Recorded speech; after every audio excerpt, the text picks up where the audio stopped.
me a god. You call me a god. Let's go.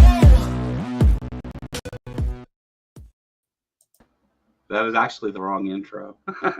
I was liking it. I thought that was lots of fun. Yeah. No, I've got a helper. Jess helps me out with some of the video stuff and graphical stuff and all that, and because I suck at that part of it, and so she helps me out with all that stuff, and she made some really good intros and stuff for me. But you have to play the right one. It's not. That's yeah, still yeah, on you. yeah. I've got like 4 now, and I just but I mean, I guess it's cool because YouTube's they're paying about one of them anyway. Like I've got the license for the music, but they still hit me with a copyright every time I put it up, and I have to dispute it every single time that I do a show.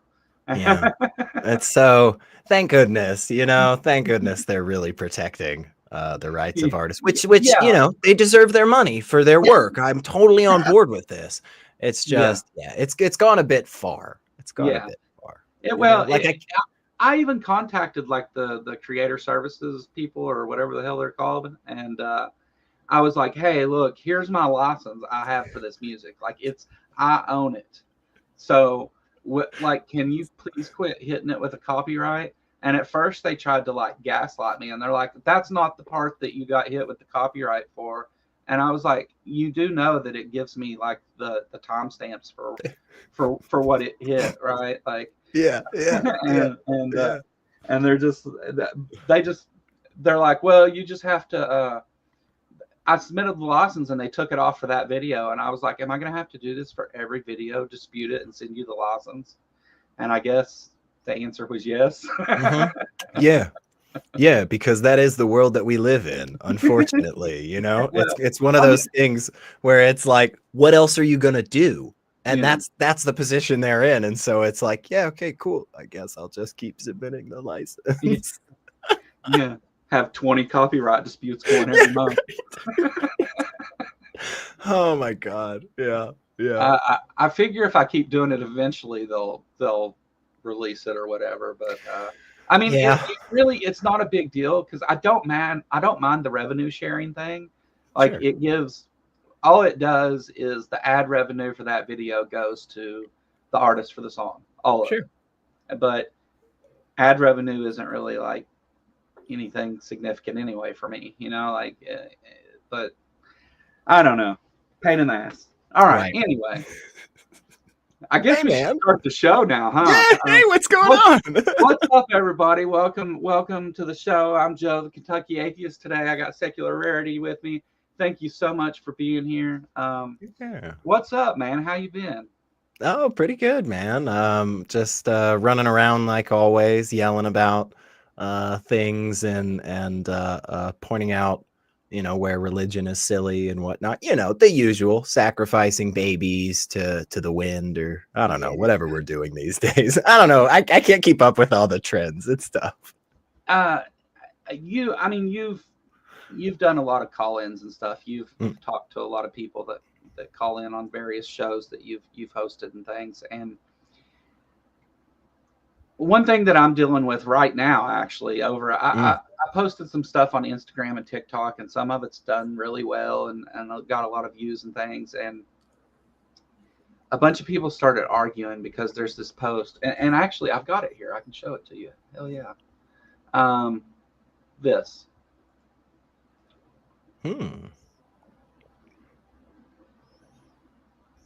Yeah. Okay. Yeah, I like it. No, it upset some people apparently, but we get into this conversation where the Christians, for the most part, I'm going to say the Christians, they end up trying to justify the death of children and things, and the really bad parts of the Bible, which is the source for the religion. They spend a lot of time trying to justify these awful things rather than just being like, hey, like, I believe this thing, and that's some of the story and lore and stuff. And but the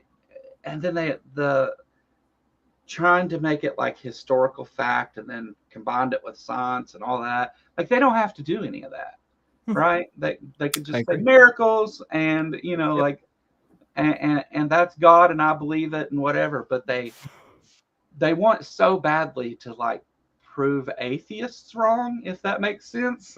Sure. and, Sure. and so these call-in things and stuff end up being really popular on YouTube. Like it's I would say like if you look at the various channels, I'm not going to drop any more names, but if you look at the various channels that do a lot of call-in stuff and things, like it's a very lucrative avenue to go down for YouTube, right? I mean, They've got quite a bit of viewership for yeah. sure. So Yeah. do you think though that, because I think that for an outsider looking at the atheist community, Mhm. that may not be the best take on really like what it is on YouTube itself. I know we only agree on one thing, right? Mhm. And it's hard to lump people together when that's the case. But like, I think that part of the problem with like normalizing the atheist community is that they see us as waiting to argue with them, right? Hmm. And I'm not sure what the fix is to that, because like if the atheist Mhm. community isn't arguing about religion or and really I say arguing, but that's not really even what I try to do, and I don't think that's what you try to do either. Mm. I think like you know you just want to have honest discussions about these things because it's an important thing that affects the world that we live in. Mm. And it's hard to get people to see the atheist community as anything other than that, because that's it for someone just coming in, that's all they see. Like it takes a while to get down into the depths and find a channel like mine. Sure. Yeah. It takes a minute to find some of these smaller channels, and the atheist community, the channels aren't usually huge, right? I mean, Mhm. like there's a few that stand out. Sure. You know, the The Jacqueline largest of the atheist channels are by far on the small end of the spectrum when it comes to YouTube channels. Sure. Yeah, Right. yeah, they're not like millions of viewers. Exactly. 500,000 subscribers and views and all that. That's incredible. Don't get me wrong. I'm not Oh yeah, sneezing at any of that, but those are the largest creators in the space, whereas in many other categories, we're talking millions, you know? So yeah. how do you think, do Mhm. you think that like the way that, everybody's do whatever you want. I mean, you have your own channels, do it Sure, however sure, you sure, want. sure, But sure. do you think that like this is do we continue on this path or does it have to change? Mm. Like, Yeah, yeah. So there's a bunch there. I think you're bringing in, and I'm, if anybody out there knows me at all, they probably know I ramble a little. So I will go in a bit of an odd direction, but hopefully I will answer pretty directly. But call me out if I don't, right? But no, I've been lucky enough for the last few years to be involved with a bunch of different communities, speak to a bunch of different people with all kinds of different viewpoints, and I've done that on a lot of different sides of it. I've gotten to do that as the host, right? As the person, with the mute button that can, you stop that right now, answer the question, and mhm. I've gotten to do that in a panel capacity as a guest where I'm listening and I'm trying to respond and I'm being very thoughtful, and I've gotten to do that as a worker. I've gotten to do that as a volunteer, somebody just behind the scenes, just saying, call screening and just saying like, hey, what do you want to talk about? Okay, great. Let me get you through. I've gotten to do that with friends, in person, over coffee. And there's a lot of different methods in having this discussion. I think you kind of asked about, like, is the call-in show route like the best route? I'd probably say it depends, right? It's not the best answer, It but has its utility. I mean, yeah, there's a space for it, but it's not yeah. the only method. And we should be comfortable with our community, whatever that is, right?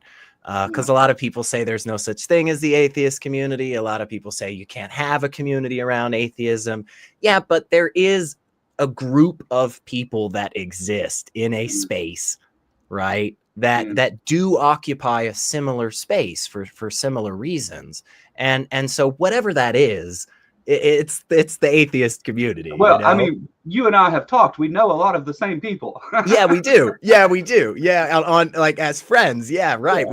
We just found this out before. It was wonderful, And this is and I'll say, like, to that point of it, when you get down on the ground level with the people that are showing up to the local events and the people that are going, to protests or going to, conventions or whatever, like, it is a lot of the same people. Those are the very active, involved folks. But to the point about, like, how do we put our best foot forward? Is the call-in show format the right thing? Are we just giving off this image of just constantly wanting to fight and all that stuff?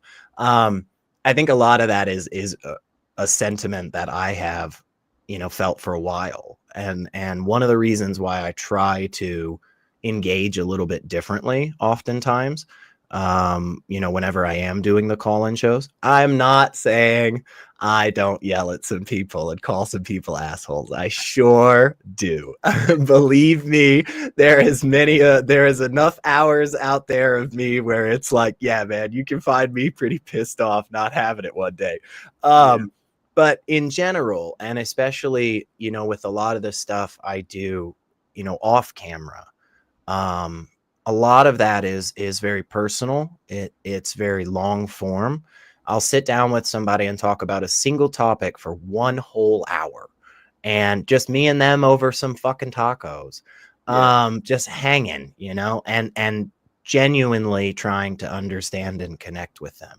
It doesn't mean we move the needle radically, but we get to a place where we are able to move forward together, and I think that's really important. Again, all of this is to say that I think oftentimes on the non-religious side, we do ourselves a disservice, where we look out into the world and we see all of these people that are making these ridiculous connections to Christianity, right? Like, I tell you, in Tennessee, right? And I'm sure you probably have stuff similar to this in Kentucky, man.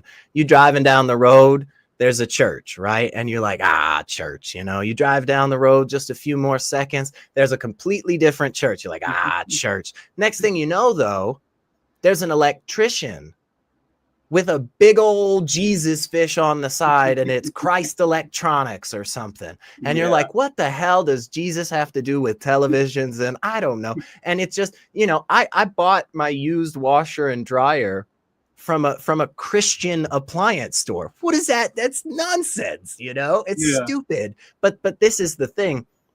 We are extremely comfortable on our side that we see that is the religious community. That is a space that they are allowed to occupy, where they do have all these different avenues and these different branches, right? And the person, there's a Greg Locke out there, absolutely there is, but there's also a Terry that just hangs out and goes to work and just bows his head privately and prays over his lunch, like, and we are comfortable with seeing that on the other side, and it doesn't always feel like we're that comfortable with that on our side. We need a diversity of thought. We need a diversity of methods, because it's not going to be one thing that helps us spread this, whatever it is that this community is. I tend to think there's stuff like, you know, a value for truth, you know, a general care for humanity, humanism type stuff, you know, belief that, hey, you know, you have your stuff, but you know, you can't force it on other people, you know, some general things in So that vein. can I make a comparison? Please. The when you talk about the difference between your average goes to church on Sunday Christian, just a believer, and an apologist, versus the atheist that is just an atheist and maybe watches content, and the atheist activist. I think that those are all different things, right? Like, Sure. The apologist is definitely far different from the believer, from the average believer, and the atheist activist in many cases is far different than the average atheist content viewer. Absolutely. Absolutely. And it seems like that it's inevitable that atheist activism has to get in this political position. And I mean, I guess you could argue that it is a political position to begin with, like activism itself. I mean, I guess that's somewhat political. That's kind of political, right? Yeah. But, if you're standing up for something, some cause, right? Yeah, That's kind of political. Yeah. Yeah. But whenever, like, I mean, okay, hold on. Most is, well, it seems like, anyway, from what I've seen, I'll say it that way. Seems like most atheists have like a humanist perspective, and that we're mostly looking at through all those arguments and all that other stuff. Like, a lot of the times the goal is just to reduce harm, right? Because you want other people to benefit from those conversations. You know, the apologist is never going to be like, oh yeah, you're right, I give up. Like, you've taken a lot of calls. Has that happened? Yeah, no. Oftentimes what ends up happening, if ever, right? If ever, it's like you have a lot of conversations with the person and like you don't really ever hear from them for like another year or something, and then they tell you they've kind of changed their position, or you've taken a lot of calls from somebody and then you go on to another show and you hear them talking to somebody and they're like, yeah, you know, some of your thoughts, you know, really changed my position. And you're like, I talked to you for fucking weeks, bro. Like, it's fine. It's fine. I don't care. It doesn't matter. I'm just glad people are open to thoughts and changing their minds. Yeah. But yeah, nobody's ever in the middle of a call. Nobody's ever just been like, oh my gosh, You're right. You know what, SR? God really doesn't exist. You know, like I've completely devoted my life to nothing. You could just end the show right there. Yeah, right. I mean, yeah, that'd be amazing. Yeah, it'd be like, okay, well, we're done. We did it. We did it. Yeah, Frank Turek is not going to come out. Or let me say this, because absolutes are, you know, you're bound to be wrong. But well, that was an absolute, wasn't it? Anyway, more than likely, the likelihood is so incredibly freaking high that Frank Turek will never come out and say, oh my gosh, you guys really made a mistake. Yeah, really but I think there's a financial incentive there. Yeah, of course. Yeah, of course. Like with Ray Company. Yeah, of course there is. Yeah. Yeah, I mean, yeah, definitely. You know, I'm not saying that he doesn't believe it. I think he truly does, you know, but yeah, I think at this point it's gotten to a place where there are other things as well that really weigh on the factor, you know, and the likelihood of, you know, him being taken seriously by either side at that point is, you know, again, there's a lot of factors. Right. But yeah, one thing you said a second ago that I think is really true is that a lot of times you seem to find people in the atheist, agnostic, non-religious, whatever, you know, label you want there, that also fall well in line with humanism. I think that is something that is true. A lot of us do start to kind of think about those things a bit more. Because I think for a lot of us, what really kept us believing a lot of times is that, you know, that goodness that can come through in those spaces. You know, I'm not one of the atheists out there who thinks there's absolutely nothing good in religion. My criticism is that there's nothing that is exclusively found in religion that is good. Right? It's that anything that you find in religion that is beautiful or valuable is humans. It's the humanist stuff that's great. It All the reminds me of Hitchens. Yeah, I mean, very similar. Yes, very similar. And Tell he me had something that you as a believer can do that I as an atheist cannot. And I'm not going to get into the I mean, I'm not here to tell my story. I'm here to talk to you. Yeah, But no, please just though. to briefly give you a little background here. Yeah. I've lived in Eastern Kentucky my whole life. I was raised a Southern Baptist fundamentalist, young Earth creationist until I got into college. I was a drug addict for a number of years, strung out on heroin, overdosed multiple times. Eventually got clean and became an atheist around the same time. And the view that the way that it changed my view on the world was very significant and you know, in many ways helpful in that there's it I can say for sure from my experience, and I know that Christians speak about personal experience a lot. Like that's the big argument usually is you can't deny my personal experience. And whenever you're able to, I think that first of all, I think that saying God did it takes a lot away from the beauty of things and how they work and Absolutely. how broad, you know, the universe we live in is. But also like the value of the time that we have here and the lives that we live and the effect that we have on those other people that you may or may not care about, whatever. I mean, I think most people strive to have a positive effect on the world, in whatever way they can, small or large or whatever. And some people have a huge effect and do really huge, great things, and some people not so much. But it's that view that changing that view like that made me think about everything completely different. And all of that other stuff I did, like I know that I'm not capable of those things anymore. Like it's completely like I grew up in a racist household. Eastern Kentucky, of course, like you know, I know it well. I know it well.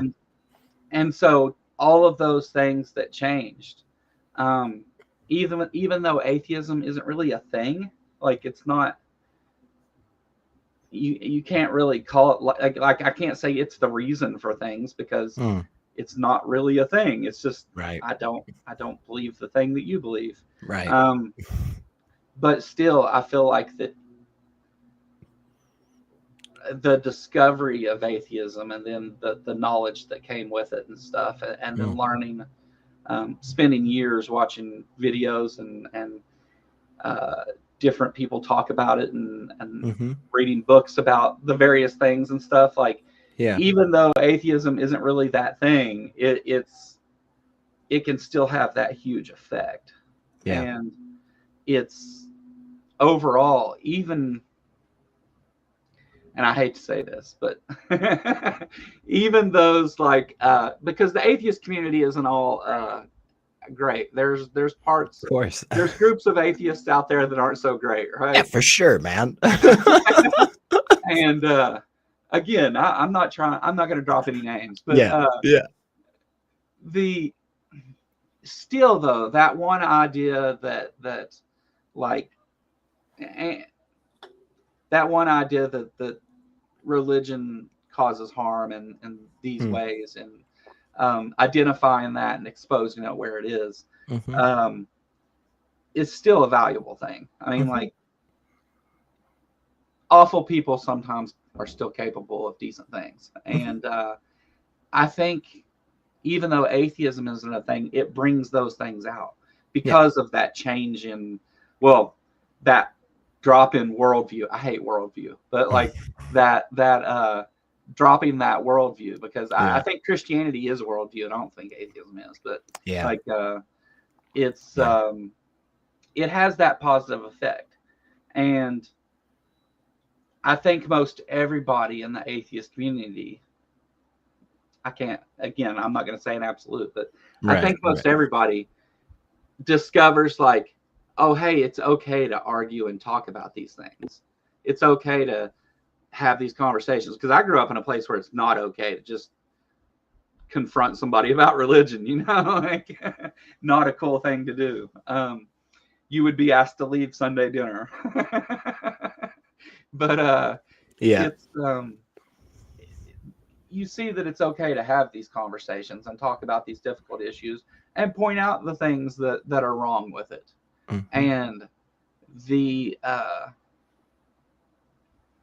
other side of that coin, though, the apologists especially, like, rather than we never have argument, and I don't think we very often have arguments with them that are ever going to convince them of a single thing. But that's not really ever the point anyway. I mean, you wouldn't do it in a public space with an audience if you were just trying to convince that one person of something. You could just have that conversation, right? Right. And so having that conversation without the public place, with an apologist, you know, is frustrating as shit. Sure is. I've had a couple. Yeah.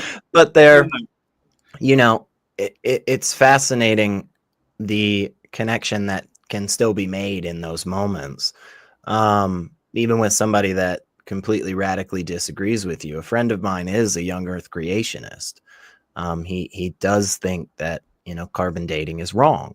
I like to point out that he wouldn't be able to meet us at the coffee shop unless carbon dating was right, because, you know, gas in his car. But hey, whatever, you know, we can still find that human connection, again, which is, you know, what I think is such an important focus.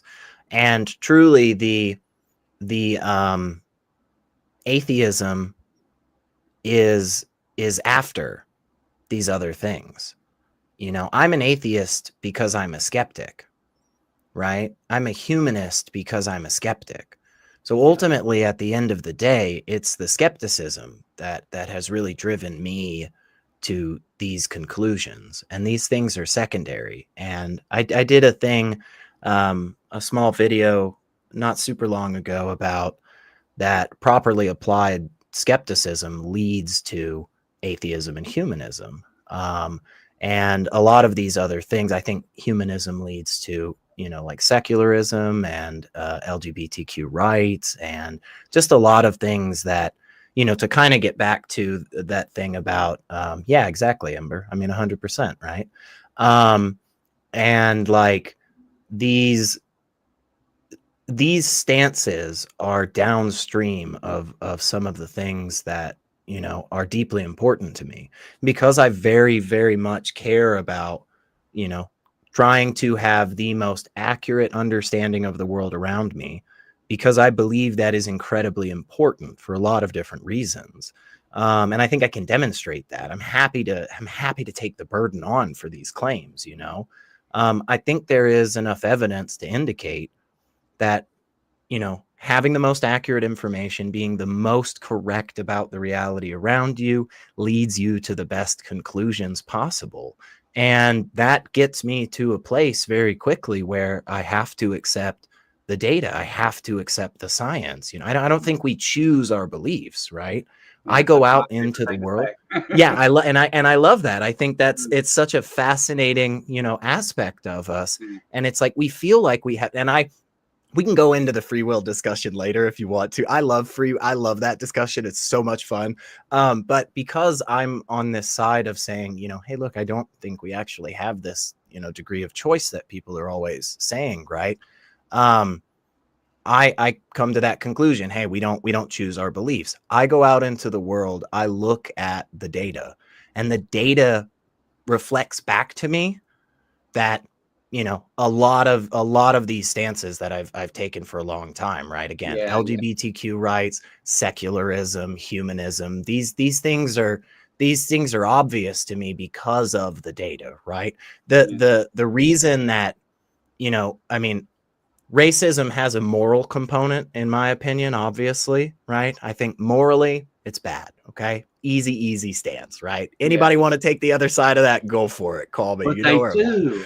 But they do. I know, right? But one reason too racism is wrong is objectively. The data does not indicate that. If you're a skeptic, if you claim that you care about the world around you and the truth of it, then let's actually go through the data. You know, I remember, I'll say this, this one example. I won't give any, you know, too many particulars, but there was a discussion about trans women athletes, right? Sure. And the discussion was that, hey, see, biological male puberty, whatever you want to take that to be, that's the person used. They said it makes men's lungs bigger. And they cited this study. They cited this like NCBI like study, right? And they said, well, they got bigger lungs. That's going to give them an advantage because they can take in more oxygen. More oxygen in the blood allows for certain biological processes to happen. I'm like, okay, I'm following this. The problem was when you read the study, the bigger that they were talking about was surface area. The volume's exactly the same. So if the volume's exactly the same, then the intake of oxygen is exactly the same. So then it doesn't, again, I'm just looking at I'm looking at the science. I'm looking at the conclusions. And this is what it says. If you care about truth, that's where truth leads. So that argument doesn't apply. Move on to another one. Unfortunately, like you said, you know, they don't always, you know, there are some people out there that do not care about the truth. No. Yeah. And that's really the thing that I've said is whenever I've talked to even theists that'll show up in the chat or whatever, I'm like, hey, if you want to come have a discussion or whatever, I'm cool with that. We don't have to have a debate and all that bullshit. Right. If you want to have a discussion, let's have an honest talk. But I want to talk about what you believe, not your arguments. Your arguments suck. Let's talk about what you actually believe and why. And that is something that theists don't usually want to get into. Mm-hmm. I mean, again, it's a difference between your apologist and your average believer. Your average believer may not care to have that conversation, but the apologist will never want to talk about, well, again, not absolutes, but the apologist doesn't want to talk about what they actually believe. They want to bring some kind of argument. I'm going to bring this bastardized philosophical argument, you know, and I'm going to try to use big words to confuse you and all these things, but it doesn't say shit about what the person believes. Mm-hmm. It's just a shitty argument. It's you have these apologists that pretend to be philosophers and whatever, and it's like you don't want to just be like, you don't want the conversation just to be like, hey, dude, you suck at philosophy. Maybe you should not do that. Like, there's sometimes, you know, there's sometimes I've said some stuff like that. Somebody called in one time with an argument, and I remember my response was like, hey, just real quick, do you know what like the most common objection to this argument is? And they were like, well, I've heard people say this. And I was like, right, that's also another really common objection. So we've got two on the table. But the first one, the one that I'm thinking of, is the one that a paragraph later in the book where this guy wrote that argument you just presented. It's the paragraph later where he goes, of course, you know, here's a rejection to this argument. Like he comes up with this, he writes this whole book. It's awesome. It's a super interesting argument for God. And a paragraph later, he goes, here's how you completely defeat my argument. And it's like, if you don't know that, at least, you know, don't come with me and say, oh, this is the reason I believe this is a great argument for God, you know, whatever. But yeah, I was having a discussion the other day with a local buddy of mine. We go to a bunch of atheist events and stuff around here, and the topic was discussed about, like, you know, the conversation of, well, you know, everybody worships something. You know, even if you're an atheist, you don't worship God, but you worship something. And it's like, no, I don't. And it's because I use a particular definition of worship. And it's fine if the other person doesn't use that definition, you know, in general.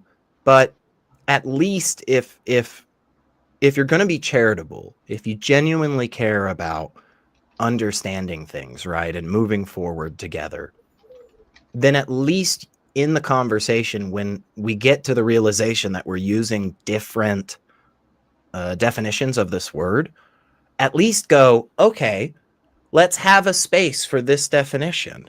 Your definition that you're using when you say, well, you worship something, is a broad definition of worship to basically mean, like, anything that you put a high value in. Anything that has, like, the most value in your life. And that's fine. That's a fine definition. Under that definition, yeah, sure, there is probably one or two things in my life that fit that definition. But that's not what I mean when I talk about worship. When I talk about worship, I have a specific understanding that is much more about a submissive kind of attitude, a subservient, a completely change your life around and all of that. That's very, very different, you know, that context is radically different. The same thing is true with faith and trust. We have to grant, like, okay, fine, you want to use faith to mean trust. I get that. I understand that. What does it mean? What is that word, though, that describes people who have genuinely no reason to believe what they're believing and they just accept it? Or the people that, like, various apologists that have said on camera before, even if I was proven wrong, I'd still believe it. Yeah. What space do those people occupy? Mm-hmm. You know, and we have to have conversations like that where we're being genuine and we give some of that ground and some of that space. That doesn't mean that we change our stance on anything. That doesn't mean that we allow for somebody to come in and just spew nonsense or harmful garbage. No, of course not. But if somebody says, hey, the way that I use God is, like, not this corporeal thing. It's not some dude in the sky on the clouds. It's actually just like love. It's like, all right, cool. I think that's a dumb definition, but we got to use it to move forward. I'm so glad I had you come on now, because, like, I'm glad anyway, but, like, one of the things that's came up a lot lately is conflating the various definitions of faith. Mm-hmm. And it's been like a thing that seems like it comes up every day, that I have to have this conversation every day. Like, yeah, okay, that's one kind of faith, and then there's this other, and here's some definitions from a dictionary I need you to look at. Mm-hmm. like, and maybe it's not, like, why even have that battle? I really like that perspective, that, like, okay, go ahead and you want to use faith that way, mm-hmm. but, like, okay, there's this other problem with that still. And exactly. I think that's a much deeper conversation and mm-hmm. a better way to approach it. And I will take that into consideration, because I'm sick of defining faith. It is. And that's one thing, you know, that ends up happening. Anybody that deals in this kind of stuff for a little while, absolutely, you know, has to retread the same ground over and over and over.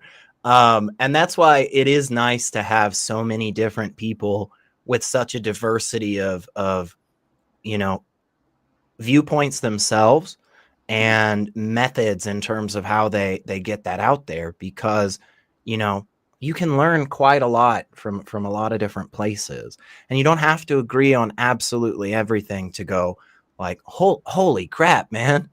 That was Joe had a real good point right there. I'm gonna say it like Joe said it from now on, you know, like that's good. That's valuable that we have a broad community like that, you know. Yeah, no, I agree.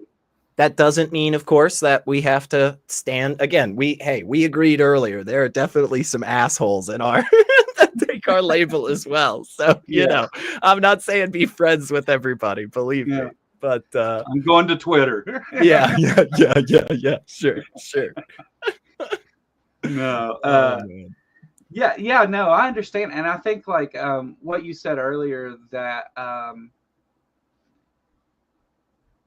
understanding as much as the true things as you can, and having the knowledge of true things is it, no matter what. That's, I mean, I think objectively you can say you make a more informed decision that way, because that's what it is.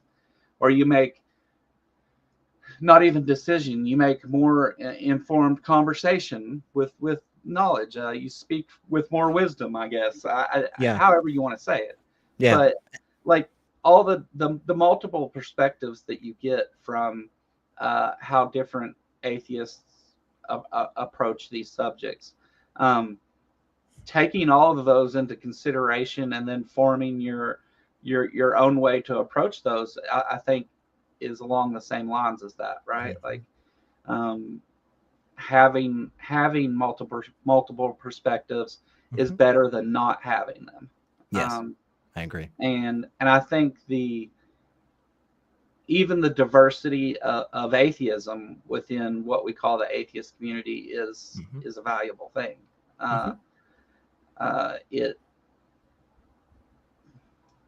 I've definitely, like, from because when I started doing live streams, I was like, find me some people to debate. That's what I want to do. I want to debate somebody. Sure. I want to argue with somebody. And I had a couple theists come on the show and stuff, and I've done a couple of debates. But over time, you know, because of understanding better the views that other members of the community have, and the various communities that make up what we call the atheist community, understanding those ideas better, because in Eastern Kentucky, again, you don't really get, I don't get a lot of culture here, you know, like it's kind of limited.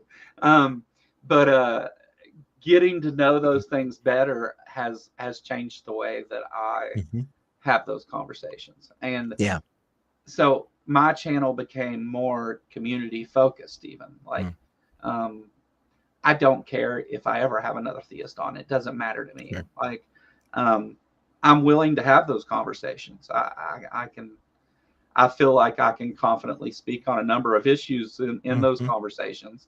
And along the way, I've dealt with them, you know, but I've kind of turned it into, I would rather speak to the people in the atheist community about what they do and their approach to these things. And so we share those perspectives with everyone better. And I think that's the more valuable conversation that I can have on my channel. Yeah. And I respect the hell out of that. I think we don't do enough of that yet. We're growing. And I love the way you said that, you know, we're growing in the various communities that make up the atheist community, because that's what we are. You know, we're little pockets here and there that are all, you know, broadly under this umbrella. We need more atheist bowling channels. You know, we need more secular humanist gardening. You know, we need our used appliance store that is proud as hell that they don't believe in magic, y'all. This machine gonna work because we fixed it with our hands using science and math, baby. Ain't no magic, ain't no prayer. If it fucks up with you, you call me. Don't call no God. You know, that's what we need in our space. And we do, unfortunately, especially when it comes to a lot of the public facing stuff. And I understand why. It's, you know, it's what's popular, right? Like you were saying with the call-in shows, it's what gets the clicks, it's what gets the views, you know. what's more likely to hit 1 million views first, you know, the 2 hour long nuanced conversation where we're talking with our fellow Where we non-believers, agree. Yeah. you know, right, saying like, hey man, I know that must have been a real tough struggle for you. I agree, that is a difficult conversation with your mom, you know, that type, like, or the one where we're going, hey, you fucking piece of shit believer, you know, how dare you, Well, the you know. provocative thing, I mean, modern day debates grab that, right? Like That's exactly where they hit, man. the And they provocative show, that the dumpster fire Mhm, is an mhm. attraction. I mean, People like that. and they call it a dumpster fire for that reason. Everybody stops to Yeah. look at it, right? Yes, And exactly. that causes that to propagate more, right? You're the more Exactly. attention it gets, the bigger it grows. Yes.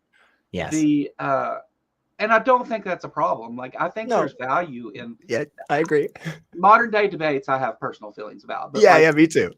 but like, like that idea of debates and the if I bring in fact, I had a theist on here recently.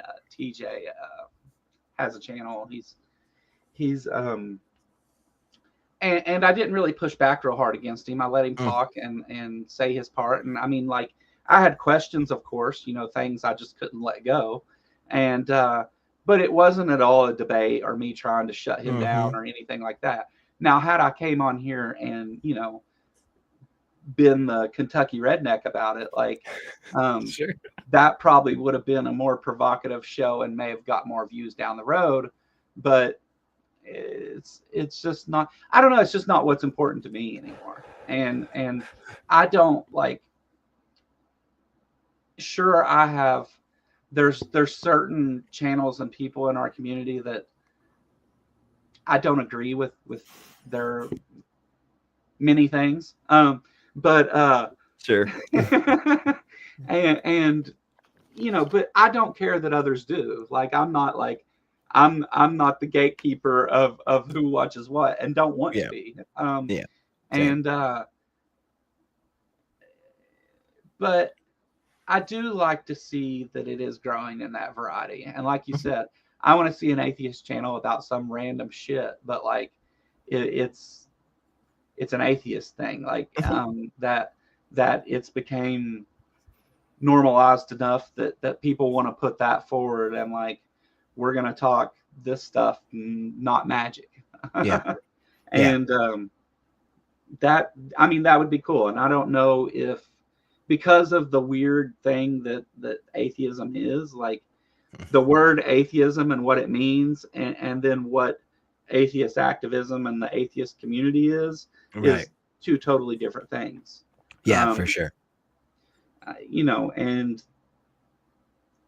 people, maybe not me so much, but people trust the things that some of these creators say, and um, you can be right and still be doing the wrong thing.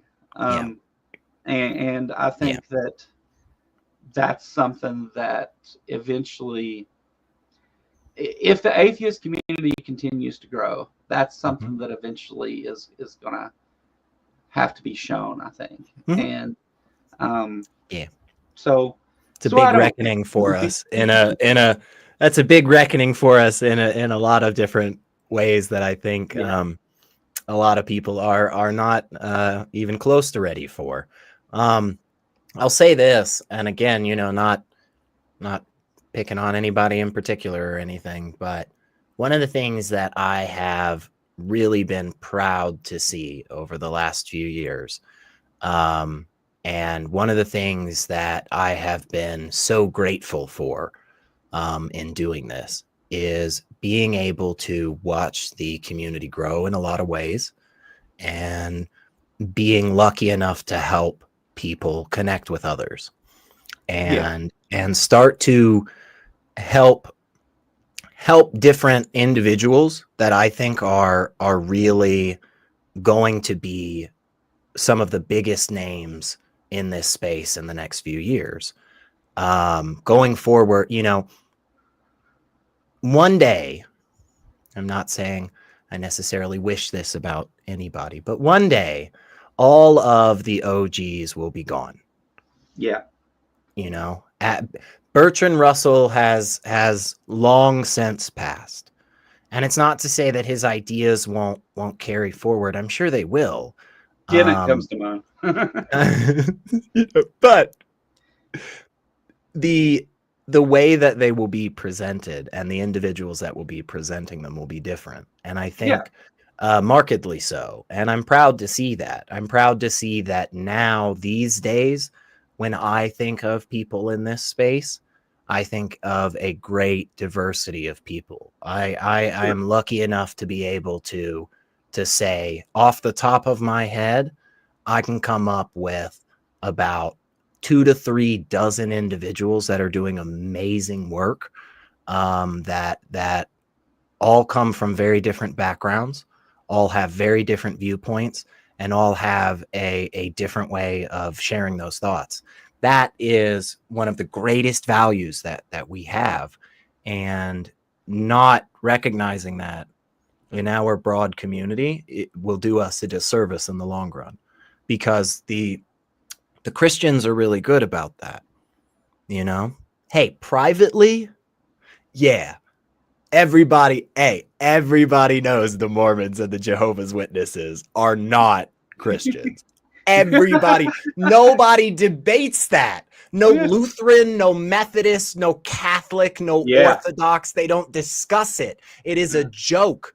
They know where they stand, but publicly, yes, they will never break rank. Yeah, ask a Christian though randomly, and it's those people aren't Christians. Oh my God! The public face of it is they're not going to speak out against each other.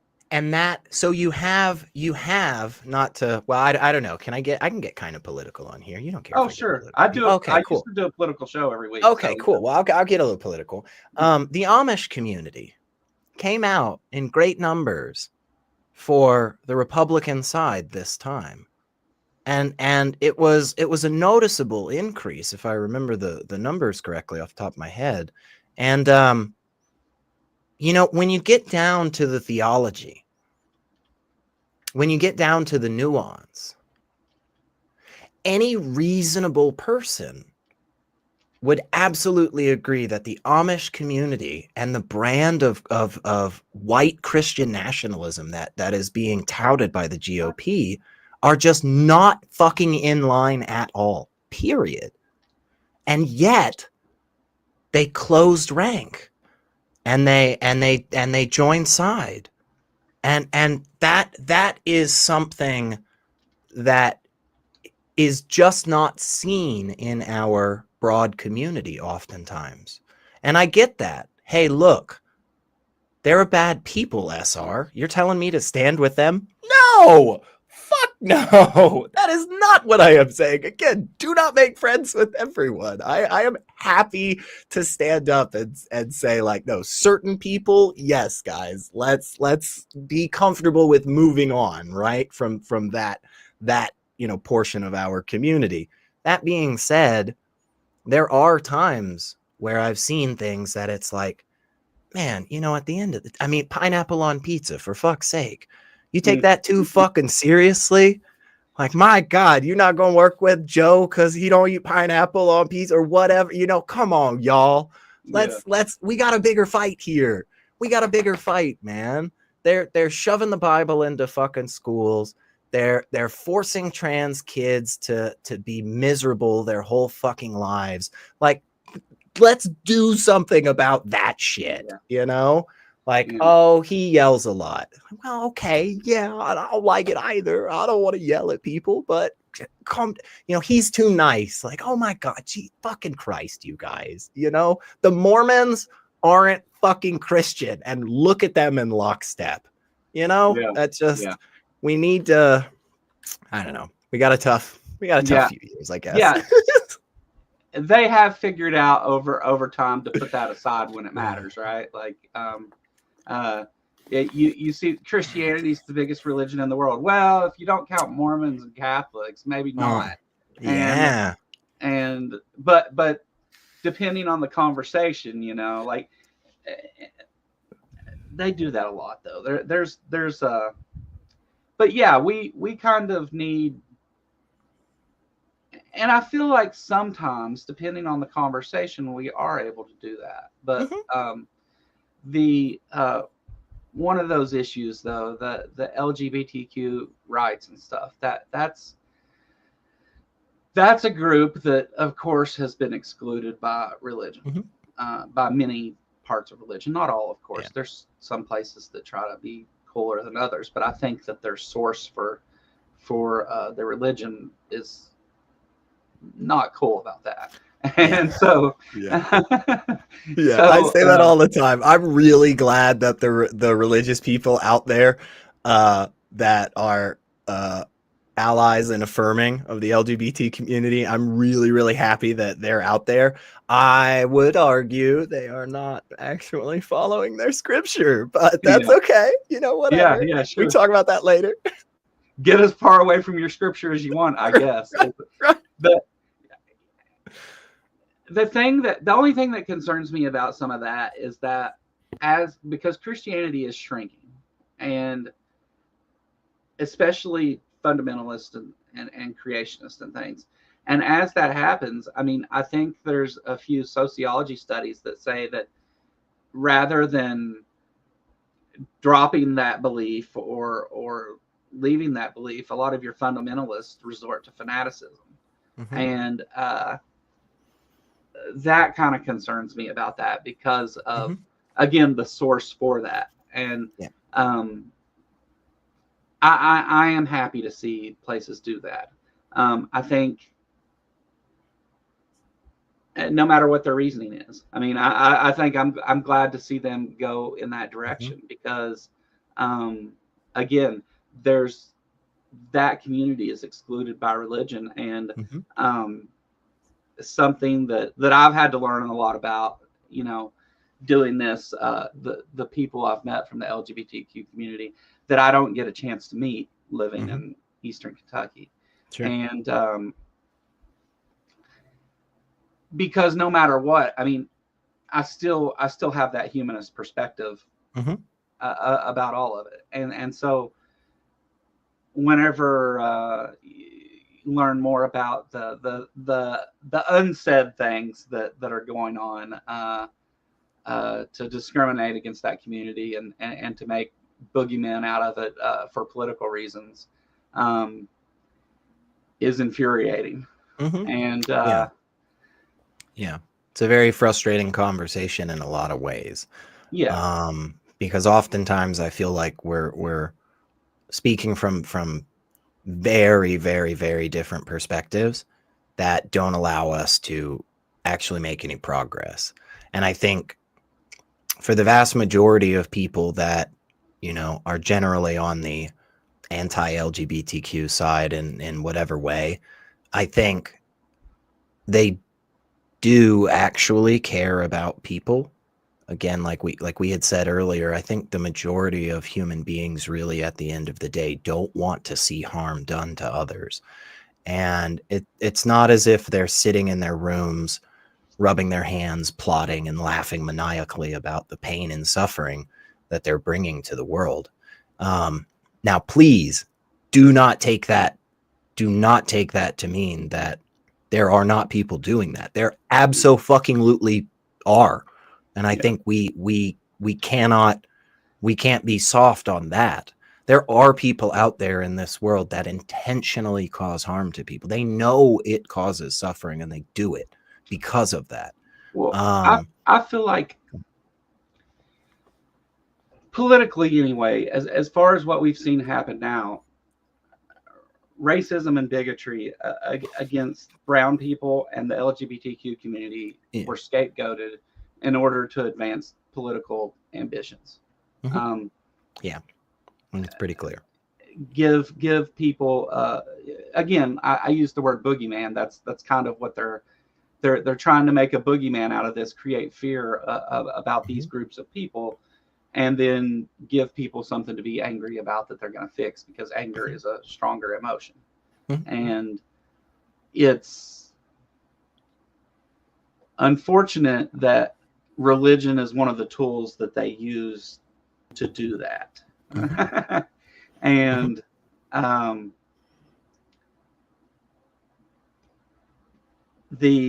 all the other stuff, the pushing Bibles into schools and Mhm. banning books, and it's a lot of that is in pursuit of that same thing still. Mhm. And Mhm.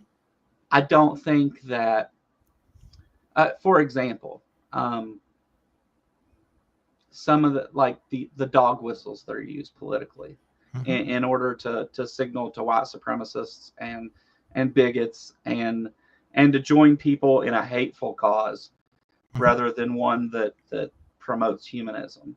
Mhm. And so I think we've seen a big shift in the atheist community towards political conversations because of that. Yeah. Because it directly affects our community. I mean, in some Yeah. ways, the things proposed now threatens to make what we do illegal. So, Right.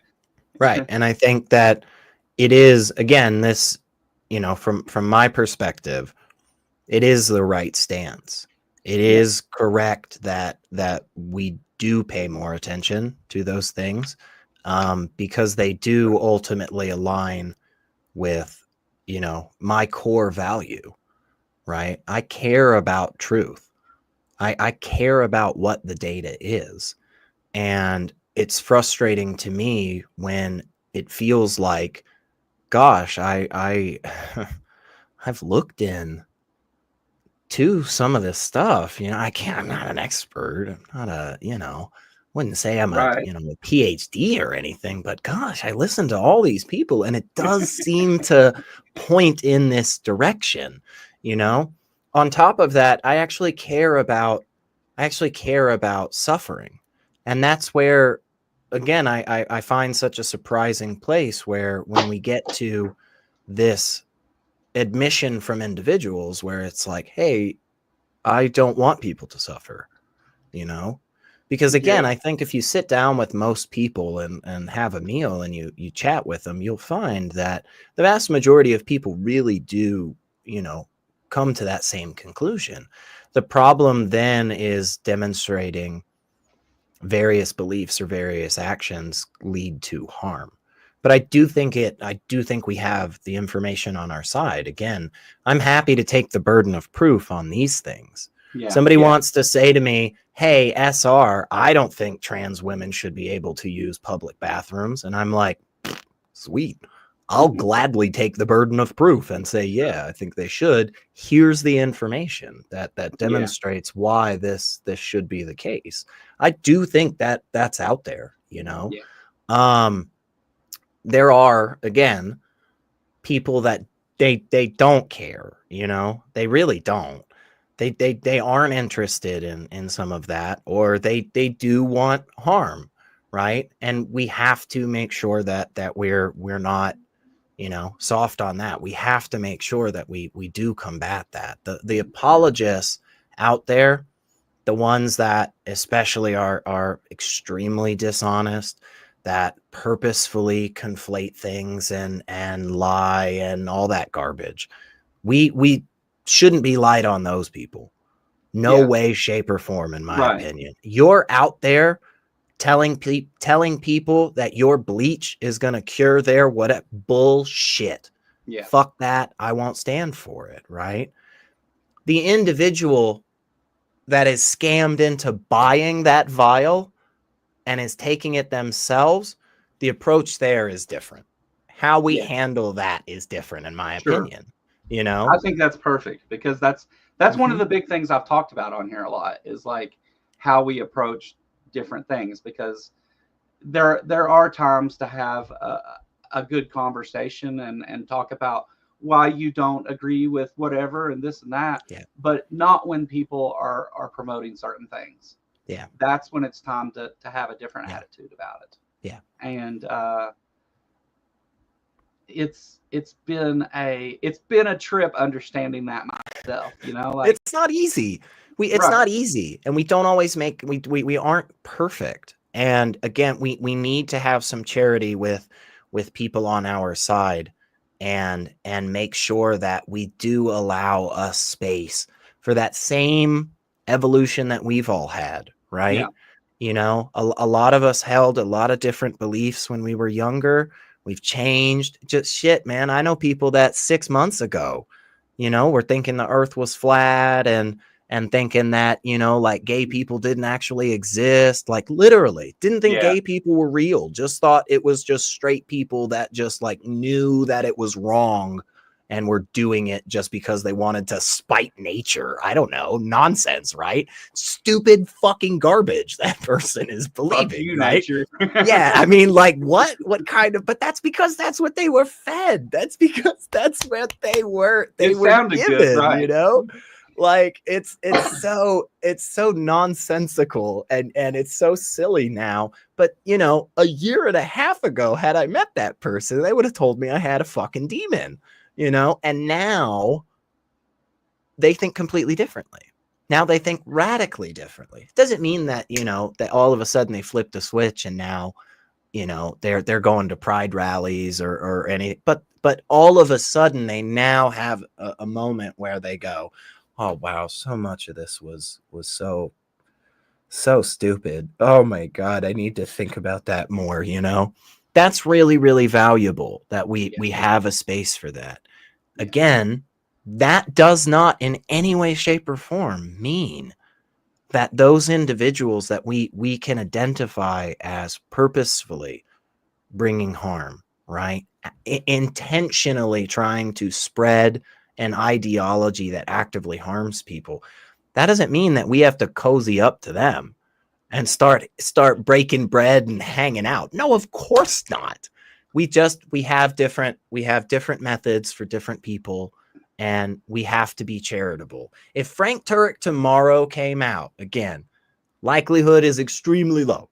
But if Frank came out tomorrow and was like, y'all, I realized everything I did was wrong.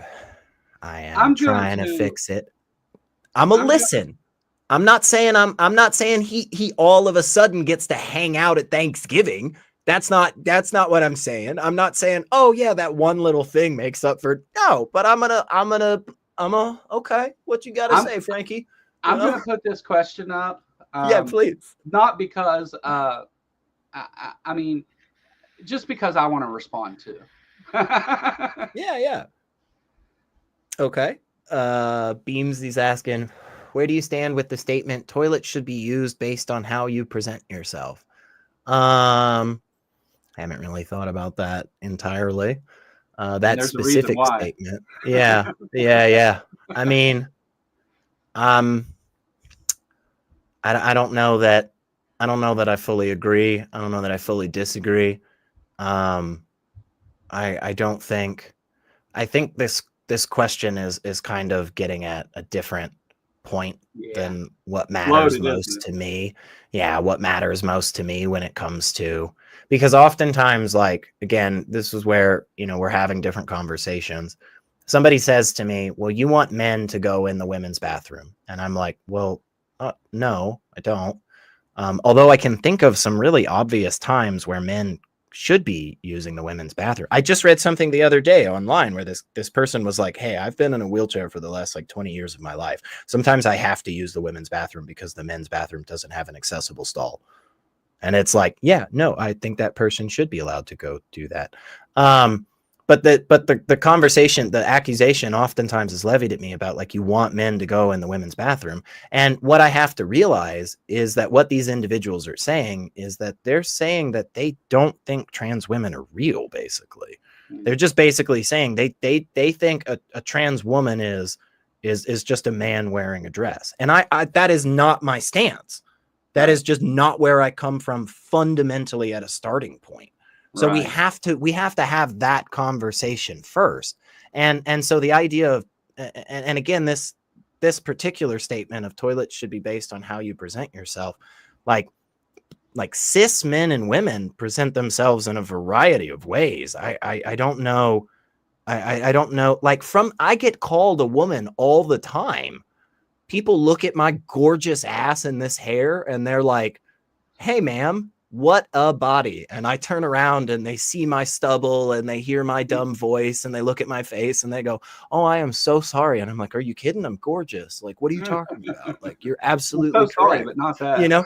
Yeah, but that's the thing. Like, if I'm turned around, you know, in some tight ass jeans walking into a women's bathroom, you know, like, Yeah. am I going to get stopped? How am I presenting? You know, if, you know, How do you enforce some, that too? Yeah, yeah, that's also a good question there. How do you enforce that?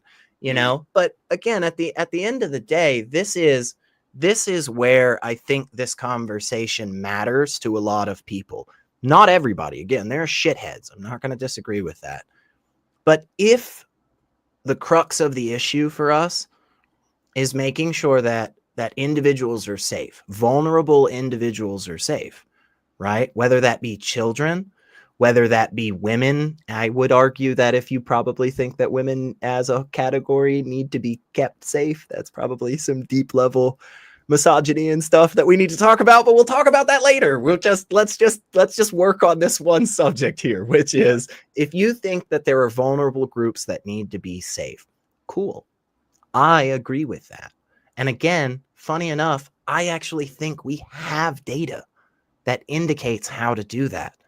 And restricting trans individuals, because this conversation almost exclusively talks about trans women doing things, we tend to forget that trans men exist, you know, and just non-binary people in general, right? There's a whole bunch of other categories of people that are affected by this.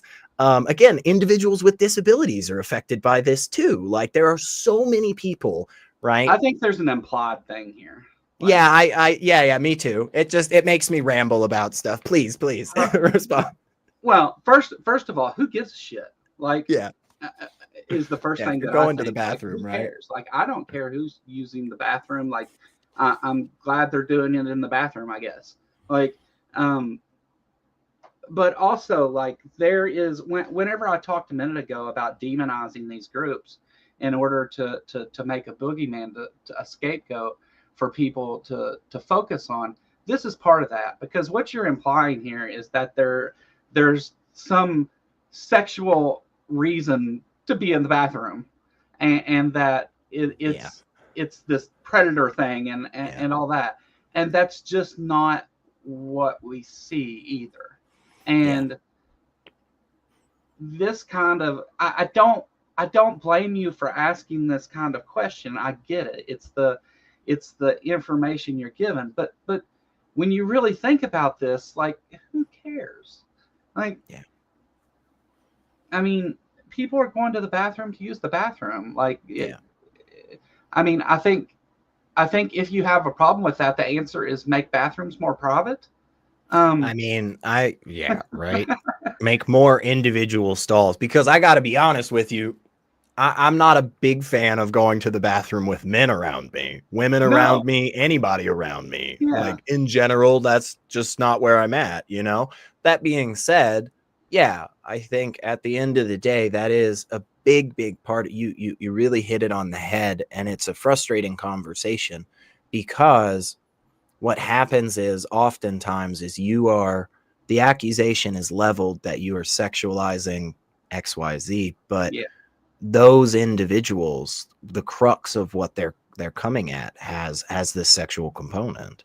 Like, so many times I hear these people saying, we don't trans our kids, you know, that fucking nonsense. And it's like, what they end up talking about at the end of the day is a sexualized aspect to it.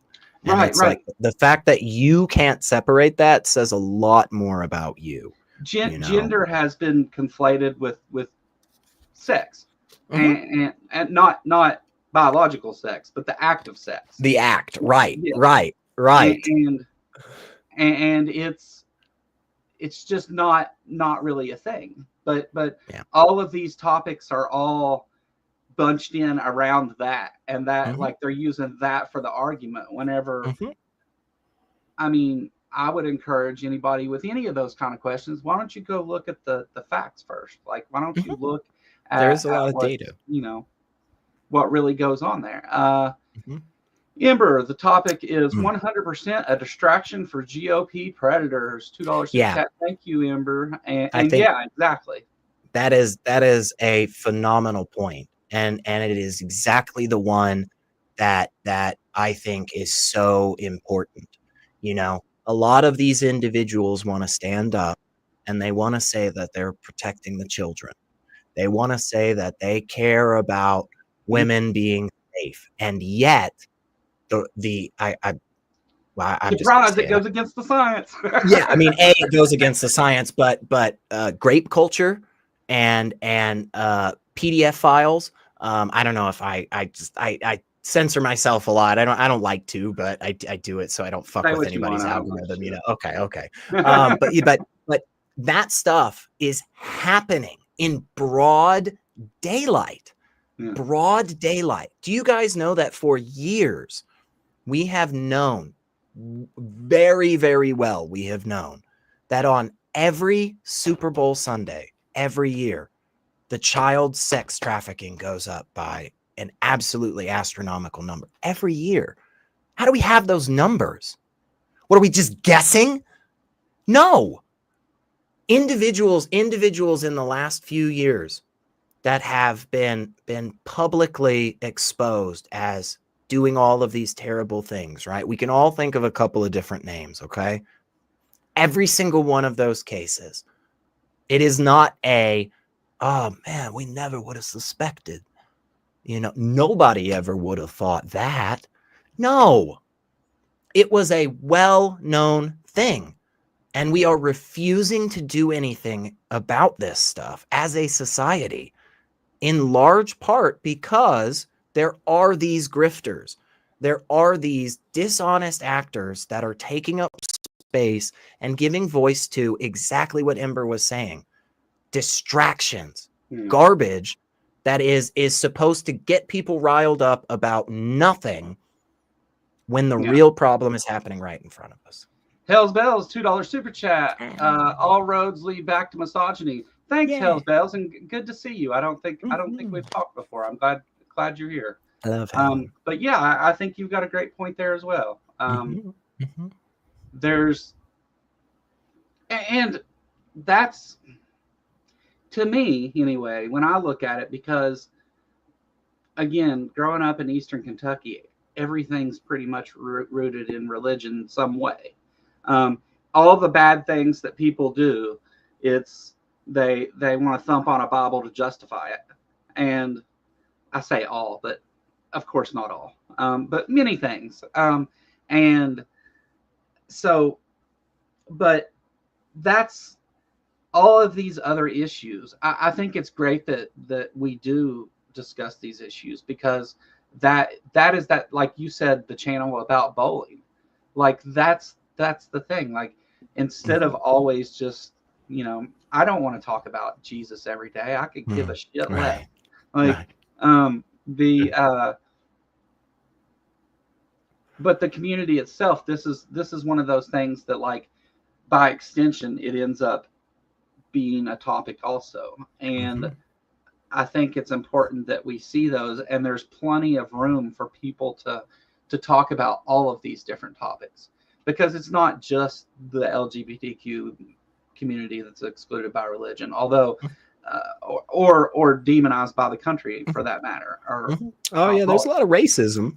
Yeah, there's a lot of that too. And there are shows, Skeptic Haven that has it, where they, discuss some of the things from a perspective of Black atheists or the Black non-believers also. Like, it's good to see all of this branching out into those important areas, because it's not just one discussion. And that's why it's so weird to talk about atheism, because atheism by itself not really a thing, but all these other things are part of it. Like, it has its roots in these things. And again, many people are bound to see that and care about other people. Right. And I often have said, especially in conversations with a religious, individual, that I actually don't believe the conversation about whether or not God exists is anywhere close to the most difficult conversation. I agree. I often think, honestly, it prevents us from getting to the more that, while a big step in my life, while a tough step in my life for sure, it was only after that conversation with myself Yeah. that I really started having difficult thoughts and had to wrestle with some things, because only after that, hurdle are you really able to understand and kind of battle some of these viewpoints out in yourself and figure out which one you end up holding to. I did not have the level of, I always enjoyed, talking and stuff. My family growing up, was, we always sat around the table and talked about politics and whatever. And I did debate when I was in school and all that stuff, but not until I stopped having the conversation, starting with, yeah, of course God is real. Did I really get to some cool stuff, Yeah. difficult stuff, but a conversation that we have to have as a society. And a conversation that I think, and this is something that, again, another aspect of this that I've taken more and more to over the years, a conversation that I think we all do want to have and that I can demonstrate, and a conversation that I really do think, when we get to the most important stuff, we do actually agree on it. It's just a matter of how we put that stuff into practice a lot of times. Yeah. Again, I find that a lot of people really, really do hold the belief that they don't want others to be suffering. Right. And then it's like, cool, now that we're at that point, let's look at what we're doing and how we're behaving.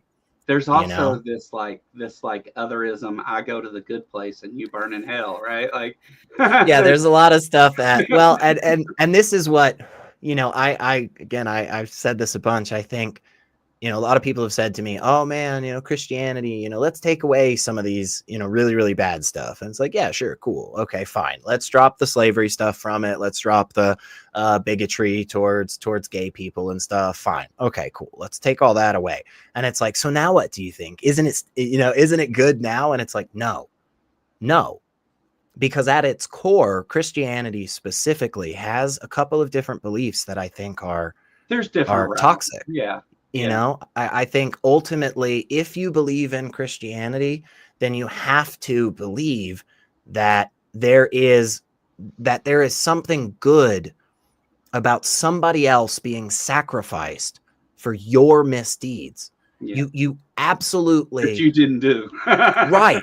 You absolutely completely step out of the conversation of morality. You completely give up your humanity in that moment and you move on, and all your decisions come from that. And that's problematic for me. It's such a crazy conversation, isn't it? It is. It's wild. I mean, but I love, there's been a few points in my life where I've been, very lucky to have some conversations with some believers, and a couple of these are recorded so others can see. And I love that moment.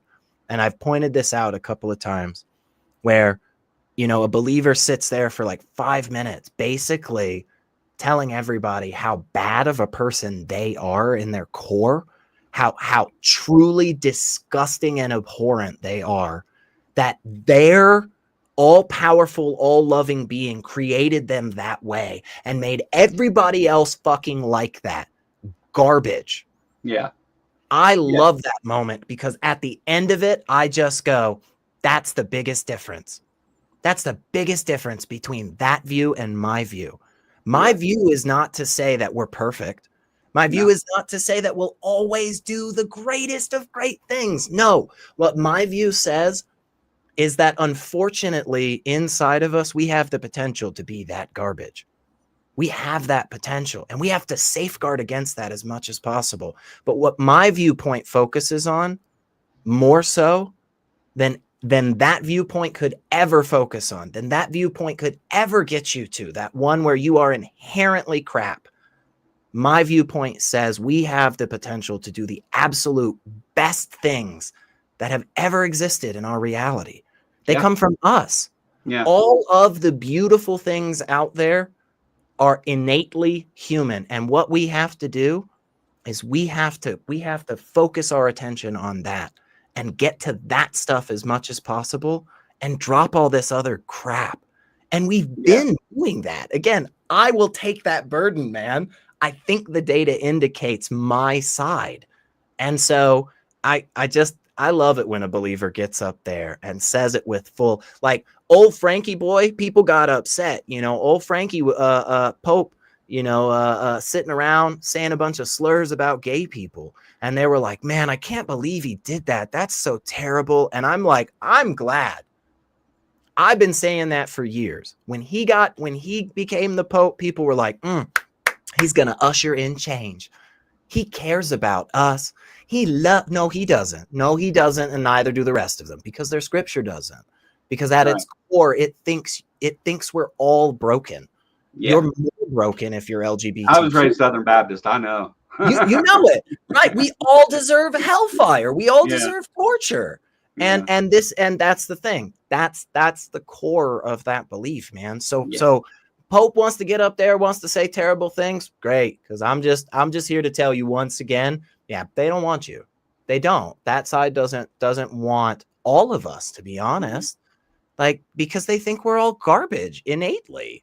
Fuck that shit. Come to a side where people think, hey, you know what?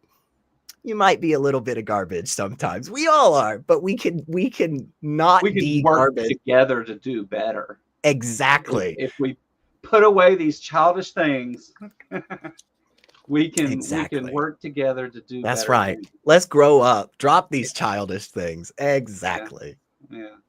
Yeah, that's awesome, because again, whenever we talked before the show started, I was like, I really like your approach to some of these things, because it's different than a lot of people, and that's why, because I see that in it. You're not.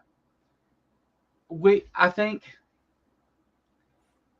because of the nature of atheist activism or atheist YouTube creators, however you want to say it, because of the nature of that, you end up having conversations about philosophy and geology and genetics and cosmology and every branch of science. You end up having to know a little bit about something, because people say things and you're like, oh, I got to check that. And you find out these things, and you're expected, really, even having these conversations. Well, what about this? Well, what about this? Well, what about this?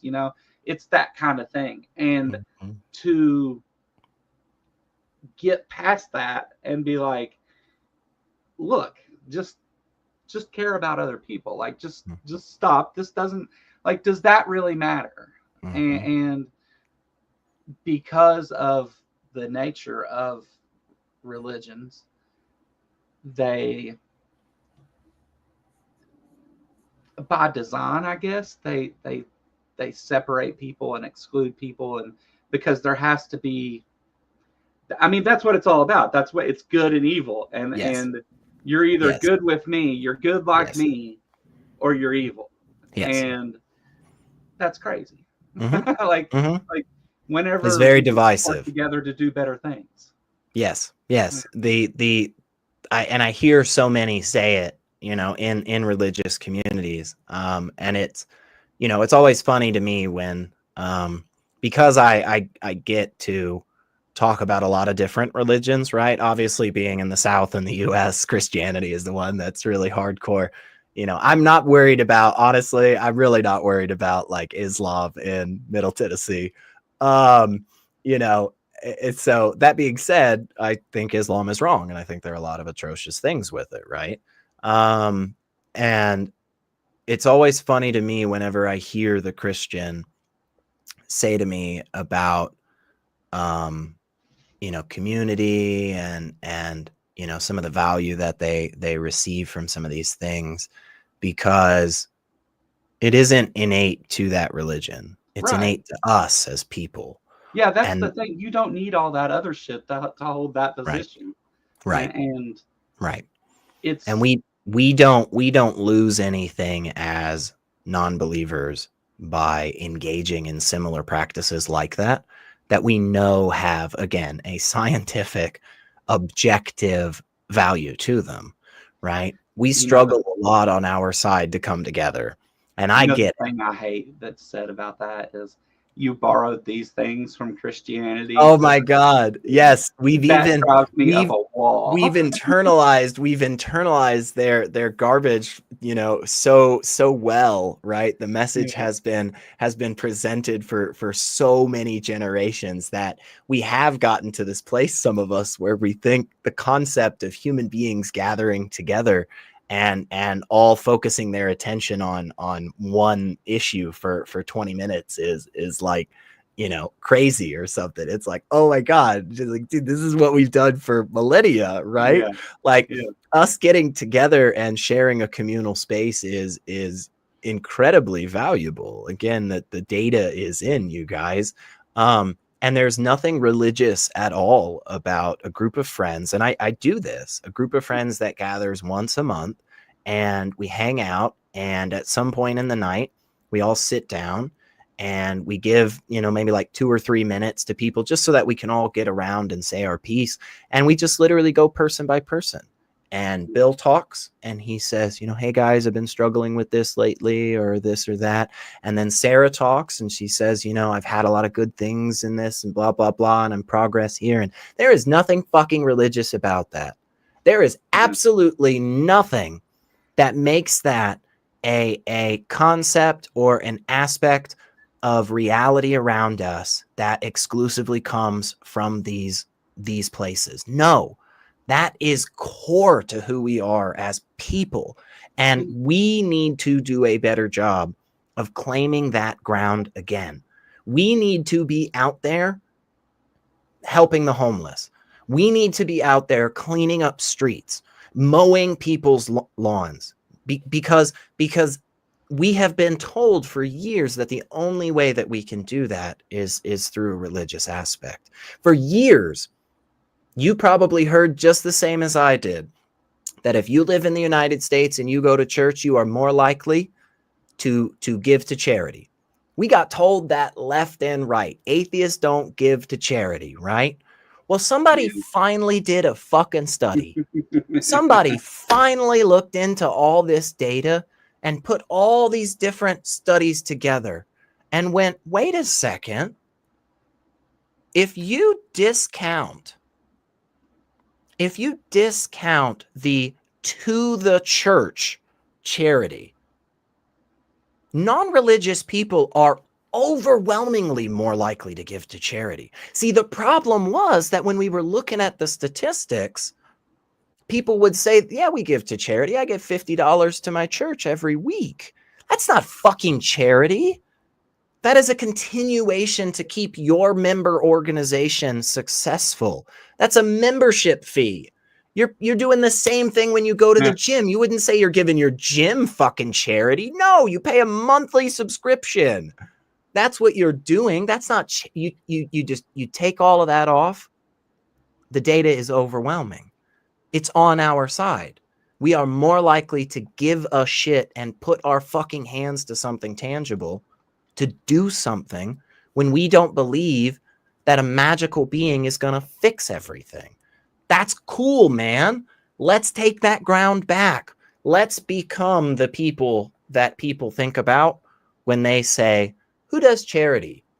Who does charity work in your area? Well, honestly, I think of biker gangs in my area. There are biker groups in my area that are regularly doing donations and stuff, right? They're regularly doing fundraising drives, right? I think of, a lot of different groups. You know what? Atheists on that poll are always near the fucking bottom. We are still to this day one of the most hated groups out there for whatever crazy fucking reasons, So let's change that. Let's show people, no, this is what it means to be a person. no, I'm doing this because I think this is the only way we make positive change in the world around us. And I think we are in a lot of capacities doing that. There's a lot of different communities out there that I think, have that focus. I'm a big fan of Durante Lamar. This guy is an absolutely wonderful, wonderful voice and face for, this movement, if you will. Like that guy, I want everybody to listen to him, man, because he just makes it look so good to be a non-believer. Yeah, he's really he has a lot of that approach I'm talking about too. Mm-hmm. Like it's about talking to the community. I mean, he does the Yeah. other thing too, but having those conversations and building community and Yeah, uh, it's an important focus. I love it. I've that's one of my favorite people to watch these days, which Yeah. varies all the time.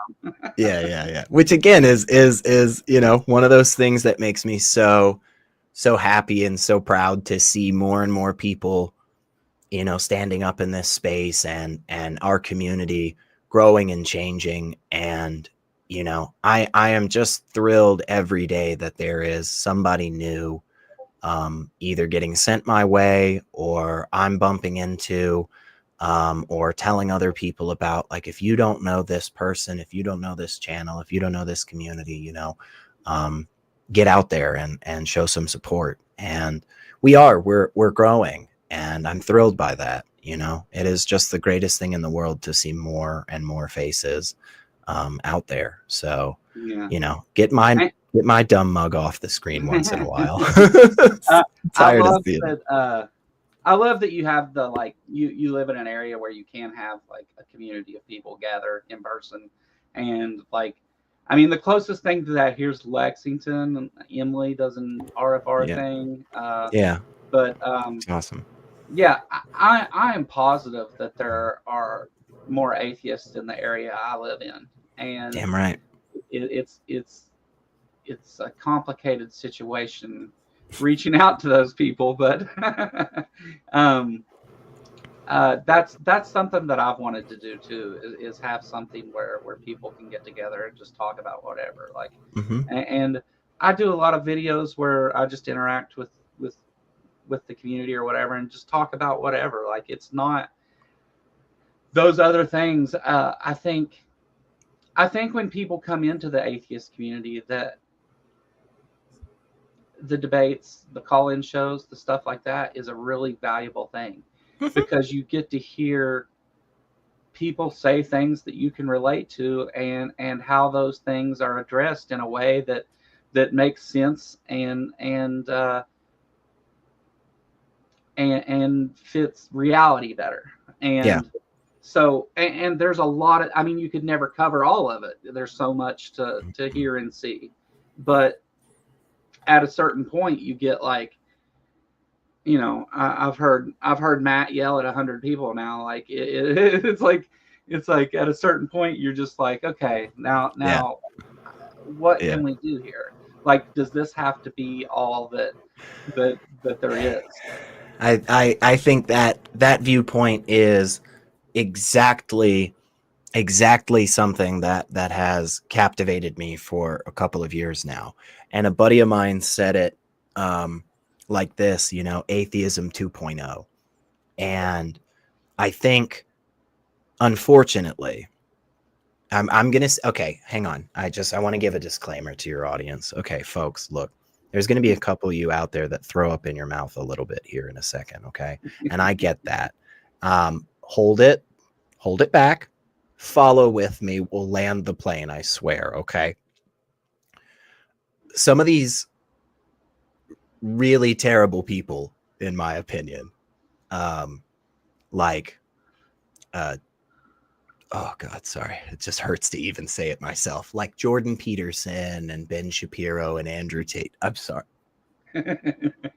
Sorry. I'm okay, I swear. A lot of those people lately have been discussing a similar topic. They've been talking about this lack of direction.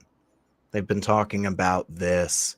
We have we're all just kind of wandering around with nothing to do. Now, these cocksuckers, these dumb idiots, which I feel very comfortable saying, if I'm sued for libel, I'm sued for libel. But these dumbasses, they believe, and they have been touting these religious mindsets as a way to combat that. I disagree very heartily. I think they are objectively wrong, morally wrong as well. I think by their own criteria, I can demonstrate where they fail. That being said, I think we do a disservice on the non-religious, on the atheist, the skeptical, whatever, right? I think we do a disservice of not building something up enough. Yes, let's talk about where the religious is wrong. Let's talk about the moral failings in these communities and these ideologies. Absolutely. Let's also tell them what we have.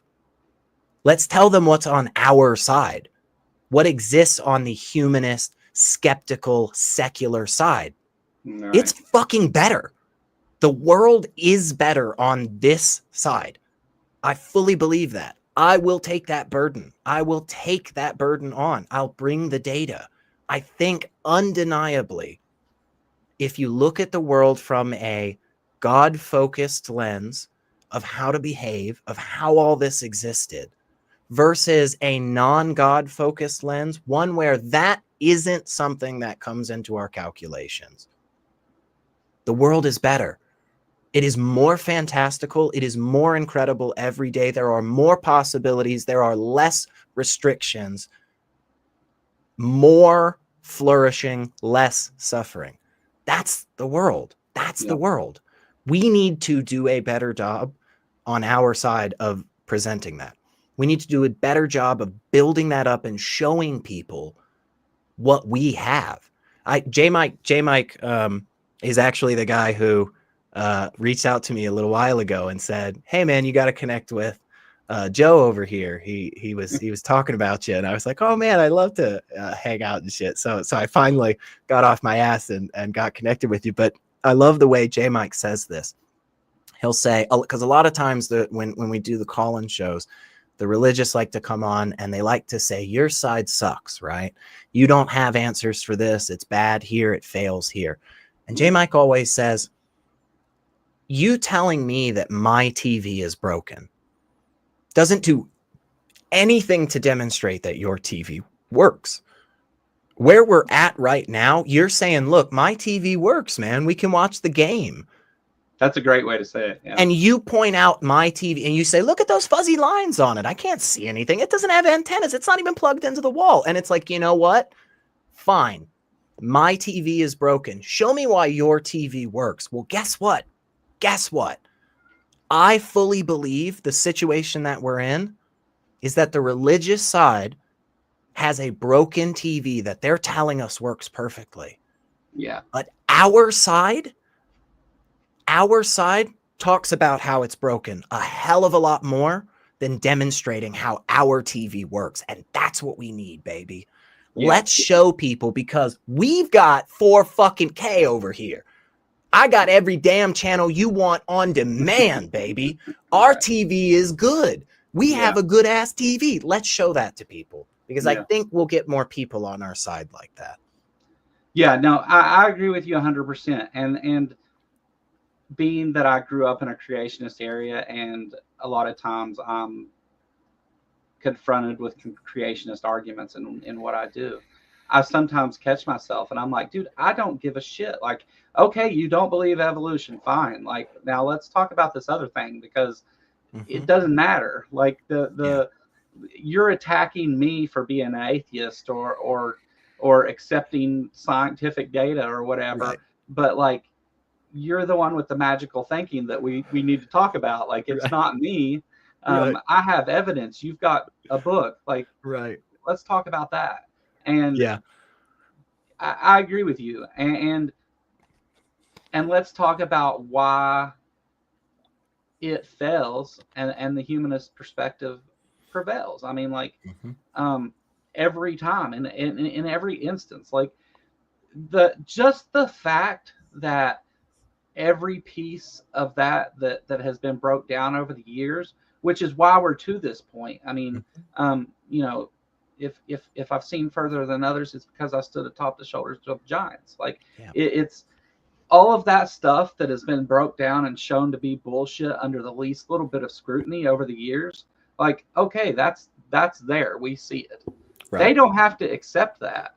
Right. But if they're not going to accept the reality of it, like if we can't agree on the terms of reality, then what the fuck are we talking about? Like, and that hits me sometimes in the middle of things because I get baited into these conversations about evolution this and the speed of light that and geology this and that, and I'm like yeah, and then all of a sudden I'm like, you know what, fuck it, who cares? Like quit with this. You've asked me these questions, I've answered your questions to the best of my ability. I don't claim to be an expert on these things. You're the one that has this belief. Let's talk about that and why it fails and doesn't work, and in so promoting this other thing that does. Yep. And they often come to me, and I love the conversation about morality, the looking more into various people talking about morality, you know, was very influential for me in stepping away from faith. And that's one reason why I love to have the conversation. But oftentimes the accusation is leveled about like, you don't have an objective ground for your reality or whatever, you know, something in that vein, right? I got that today. You know, right. It is a common thing that is leveled. Now, there are many ways to go about this, right? One way that I like to go about this is to basically be like, you're right. Like mine is subjective. Fine. The thing is, I think yours is too. Yeah. You know, like I really do think, like, we just both made smoothies and you looked at my smoothie and you're like, hey man, I got a problem with that smoothie. And I'm like, oh, what is that? And you go, it has way too much sugar in it. It's got 40 grams of sugar. I just, that's not healthy. Drink my smoothie. And what I'm saying is you are correct. Actually, my smoothie is maybe not the healthiest. It does have 40 grams of sugar. But yours has a turd in it. Yours has a turd in it, man. Right. It's right. Because at best, where the other side is, in my opinion, is at the exact same shit point that I'm at. Like if you and this happens all the time, we break it all the way down to this point where it's like, well, you don't know if anything exists outside of your own mind. And it's like, I mean, yeah, you're right. But the problem is that's the same for you. We are both actually the argument. Like that's of course. But that's the problem. We're in the same sinking boat there. You don't have an answer for that, just like I don't have an answer. What you do is you take a step back and you claim that there is this other mystery that somehow answers these other mysteries. And it's like, that doesn't work. That's kind of where you see the hubris of like pretending to know things that you don't know are true. And you can talk about all that morality and challenge evolution and all those things, but eventually that's where we end up, right? Is I'm accepting the world as it is and what I see and what I experience and what we can observe. You're basing the world strictly on something that you don't know is true and you can't see and have no evidence of, or no sufficient evidence of. And that's a problem. Like, and they get to that I can't stand the ground. Well, how do you ground your morality? Why does it matter? Nonsensical. Like I tell you what, I don't ground it. I don't ground it in don't murder people. Now go murder everybody. Like I don't ground it in that. I don't ground it in the whims of some arbitrary consciousness that tomorrow can just go back on all its rules and then still be considered the epitome of greatness. Like, no, by your definition, by your standard, God is a fucking monster. Your Jesus is terrible. He is an asshole. Like Muhammad, terrible piece of shit. Let me talk about Shiva and the rest of the Hindus. Like, Hindu gods, sorry, not Hindus. Hindus and Hinduism are different. Right. But anywho, yeah, I mean, it's that is something I think is so important, because that, I think, is where we ultimately find, like, some of these things that we believe or not. If somebody comes up to me and says, and this has happened before, like, and it's stupid stuff, right? It's like, it's not even like crazy big stuff sometimes, but like somebody was like, hey man, there's actually pretty good data that like hand washing your dishes doesn't actually save, any significant amount of water. And I was like, oh really? I kind of felt like it does, and they're like, yeah, but like we looked at it and like, did studies and it doesn't. And it's like, oh man, shit. Well, that was one of my criteria about why I was doing X, Y, or Z. Like, hey man, did you know like these foods don't actually have the level of nutrients you thought they did? And it's like, really? Like, are you sure? And it's like, yeah, no, here it is. Like, we looked at it. It's like, oh fuck, man. Well, like that was one of the reasons why I was really eating those, Yeah. So like maybe I should stop eating, maybe just not eat it as much, right? One of the big reasons I was eating pomegranate seeds was because I thought, oh my God, they'll fucking, they'll make my dick bigger or some nonsense, and it's like, oh no, come to find out, that's not really how it works, bro. And it's like, yeah, okay, well, so stop that. We need to be doing that. We need to be allowing for that type of space. We don't oftentimes, when we hold these conclusions really, really, really strongly, and then just try to always find a way to get back to them. And that's tough. Well, but that is often what the religious are doing. So often, though, whenever these arguments take place, or even whenever we're having a passionate discussion about these topics, the community itself gets whipped up into a different sort of a different sort of attitude, and it's like it's so easy to go down that road, like, and it's so tempting to go down that road, and most of us have been down that road over and over and over, and it's still a fucking dead end. Like, there's still nothing there, and there's not going to be. And it's the point. That's the point of a lot of the religious talking points. Is they are not supposed to be something that you continue the conversation with. It's that person where you say to them, hey, that was kind of rude, and they go, oh, I'm just a bitch. And you're like, oh, okay, so you don't want to talk about this, is what you're saying, right? Yeah, you're not interested in the fact that maybe you should change your behavior or something. Like, oh, okay, fine, yeah, cool. That's the point, that you're not supposed to be able to continue talking once we get to that place of, well, you can't ground your morality, or you don't have a good answer to the laws of logic or some shit like that. And it's just like, yeah, again, like imagine somebody sitting on the other side of the sinking rowboat you're in as you're furiously pumping water out, and they're doing the same, laughing at you, going, well, you'll hope you can swim. It's like, what the fuck are you talking? We're in the same, this is nonsense, man. Like, you get to that point, and it's like, okay, that's where the presupp lies, right? If you want to get into it technically, like, that's where the whole presupposition is, because they define something into existence that does this thing, and is responsible for all these things, right? And you work that argument down to that point, and then rather than being able to reflect inwardly and do a little introspection and check out what's going on, they use it as a tool to attack you. And it's like, what are we doing here now? Like, and I understand at that point, like,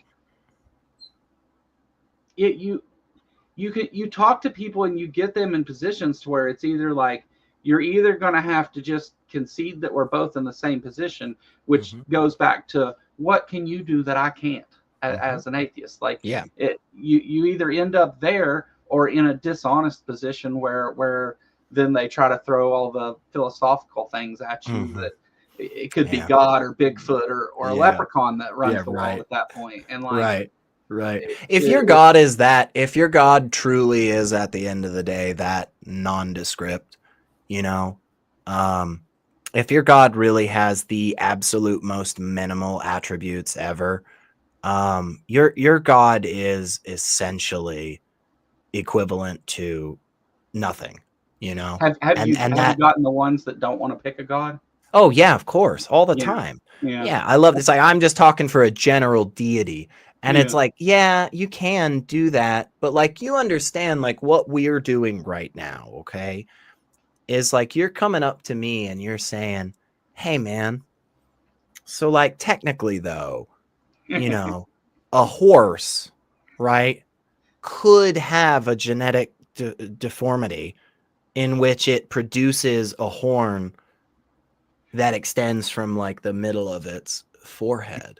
And I'm like, yeah, I mean, yeah, fine. Okay, so what? And you're like, Where's that?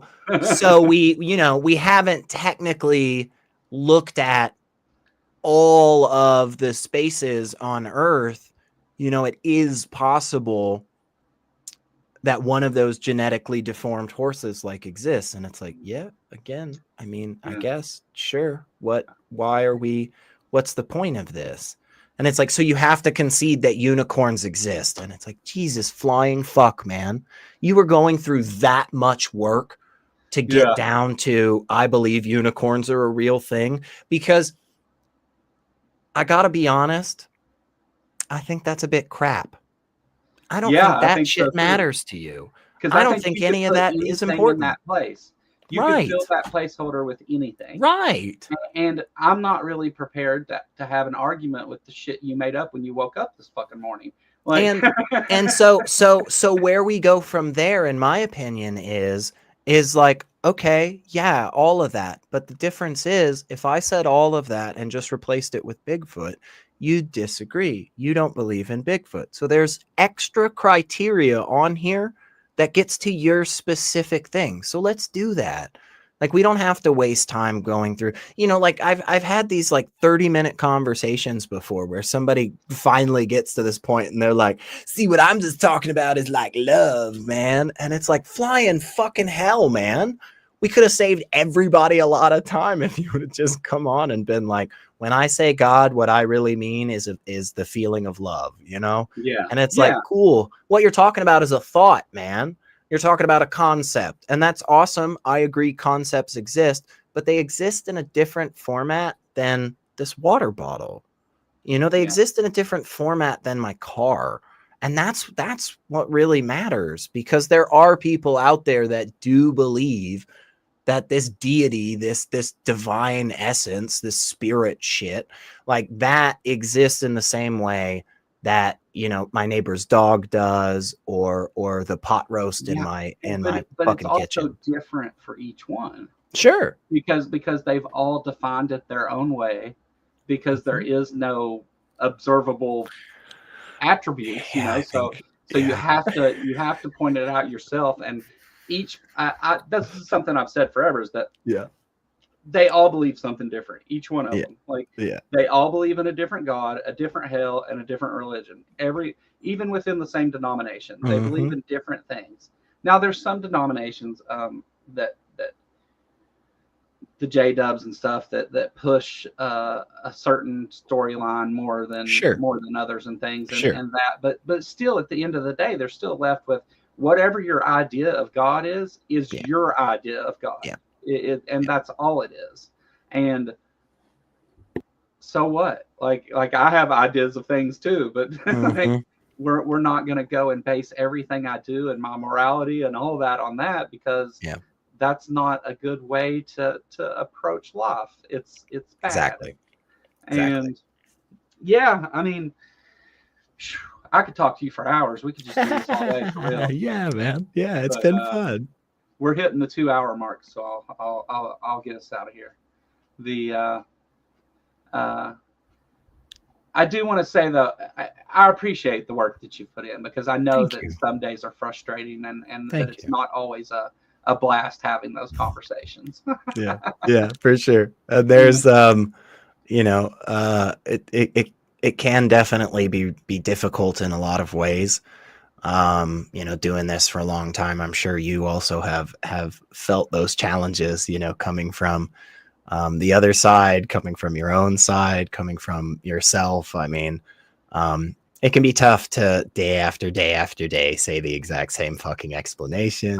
I was It can told be, today that I'm an atheist. I'm sick of most atheists making us look so fucking bad. mm-hmm, And mm-hmm. I was Yeah, like, oh, okay. all the time, man. Yeah, all the time. I'll see comments. One comment will say like, why did SR talk to, Terry for so long? And the very next comment will be like, I thought SR handled Terry perfectly. And the Yeah. next comment will be like, SR needs to shut up more and let the uh, guest talk. And then the next one is like, SR, just let the guest and the callers run the show. So, That's a the good thing though. yeah, I mean, I'm glad that people have a diversity of feelings. Again, we need a diversity of viewpoints and methods and so forth. But at the end of the day, I think one of the biggest things that always keeps me going is the fact that very very few weeks go by these days that I don't get an opportunity like this to come on to a new channel and engage with new people. Or, I meet somebody in person who literally says to me, I'm the only atheist I know.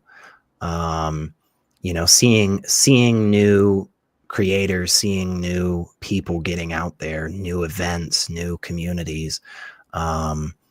It's amazing. It's absolutely what, I think years ago I dreamed about in a lot of ways. Just having a bunch of us out there, hanging out and having a good time, and that's so great. And I'm just thrilled that, that keeps happening. I keep getting, these incredible chances. And, I'll be on tonight, later tonight with Maya and Dr. Tapioca Weasel. I'll be hanging out Oh, over my there for Bad favorite Science show. Sunday. Yeah, so like, this is in one day I get to hang out with two incredible different communities, and get to experience just a whole nother side of stuff. And like it's that's what this is about at the end of the day. And I love talking about community and just how important that is for all of us. Yeah. So I really appreciate getting to be here, man. It was lots of fun. Yeah, the just in the time that I've been doing a channel, I mean, the opportunities that it's presented me to have great conversations with a lot of just awesome people, and not just the R and Raws and Matt Dillahunties and stuff, Right. like a lot Right. of just various awesome people. Mhm. And being an atheist from Kentucky and thinking like I'm one of one, Yeah. and then doing this and meeting Robin and all these other atheists from Kentucky that come and watch and hang out and building a community around it and everything. It's just been an awesome experience, and Yeah. I look forward to keep doing that. But yeah, man. You're going to be on Bad Science Sunday tonight. Anything else That's right. you want to talk about before we run? I saw Helen was in the chat. Hell's Bells. I'll be hanging out with her December 5th. Her debut for her channel. And what else am I doing anything else coming up? Oh, I've got this is that right? No, that was last week. Okay, hang on. And what else do I have coming up? I'll be hanging out with AJ on her channel. Coming up the 7th maybe of December. But yeah, I will I'll definitely be around hanging out with people doing things here and there. And we got some cool stuff we're working on in the Middle Tennessee area that I'm really really excited to be talking about here before too long. So yeah, man, like we were talking before the show, and we we'll definitely be hanging out some more and spending some time together. No, so. we definitely got some things to talk about, and I look forward to again, that's the thing, meeting more people and stuff, and connecting and Exactly. getting involved with other things and stuff. I look forward to it. It's been I knew today would be an awesome conversation. Like Yeah. I just I knew that we kind of like had a lot of the same views on things and stuff, and that there was a deeper conversation there that I don't think we're always having, that we should sometimes. Yeah. And I appreciate you taking the time to do it and stuff. Of course, man. But hit me up, man. Just let me know when you want me back. I'll be here. So. Oh, sure, and I will take you up on that. What have I got going on? This week, I'm gonna hold off on announcing anything for Thursday because I may have something special planned. But I'll be on Thursday at 6 either way. So something cool maybe coming Thursday. I don't want to announce something I'm not sure of yet. But next Sunday I got the Apostate Sisters coming on, both of them. We get them both, and that's going to be an amazing show. I've been friends with them since pretty much since they started their channel and stuff, and love what they're doing, and one of my favorite places to visit, and I can't wait to have them on. But everybody, I've got it on the screen there, but it's in the chat. Jay Bundy's streaming as soon as this goes down, and go over and support him. Another awesome person in this community that we should support. And I'm not on Twitter. I'm on Blue Sky, so go find me there, guys. That's all I got. Thanks everybody for coming. Had a great time talking today. I hope everybody else enjoyed it. I will see you in the next one. Later, guys.